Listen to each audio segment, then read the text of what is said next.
Hello everyone, good morning. ঘুম থেকে উঠে আগে ফ্রেশ হয়ে নিলাম। আর আজ চিয়া সিড খাচ্ছি না, খাচ্ছি বাসিল সিড, যেটা ওভারনাইট আমি সোক করে রেখেছিলাম। এবার এর মধ্যে সামান্য গরম জল অ্যাড করে খেয়ে নেব। এখানে আমাদের দুজনের জন্য ভিজিয়ে রেখেছিলাম, আকাশকেও দিয়ে দিলাম। আর আজ অনেক দিন পর সকালে ম্যাগি করেছি, তো এটাই আজকের ব্রেকফাস্ট। যদিও এখানে আমার আর আকাশের জন্য বানানো হয়েছিল, কিন্তু অনন্যা আর আমি মিলে সেটাকে খেয়ে নিয়েছিলাম, পরে আকাশকে করে দিয়েছিলাম। সাথে ছিল সুইটকর্ন, এটা খেতে আমার ভীষণ ভালো লাগে। তারপর আর কিছু খাইনি, সোজা চলে গেলাম লাঞ্চ করতে। আর আজ লাঞ্চে সব নিরামিষ। তো অনেক কিছু ছিল, যেমন উচ্ছে ভাজা, ঝিঙের তরকারি, মিক্সড সবজি, সয়াবিন পনিরের তরকারি আর আমের টক।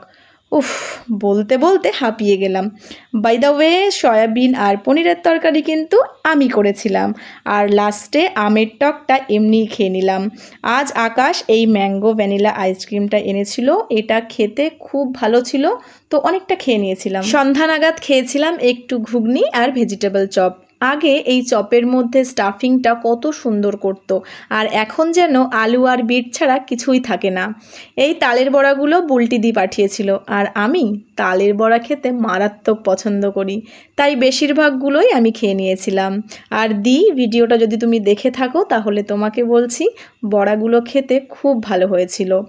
দুপুরের অনেক খাবার বেঁচে গিয়েছিল, তাই দুপুরের খাবার দিয়েই আজকের ডিনারটা কমপ্লিট হলো। And that's it for today. By.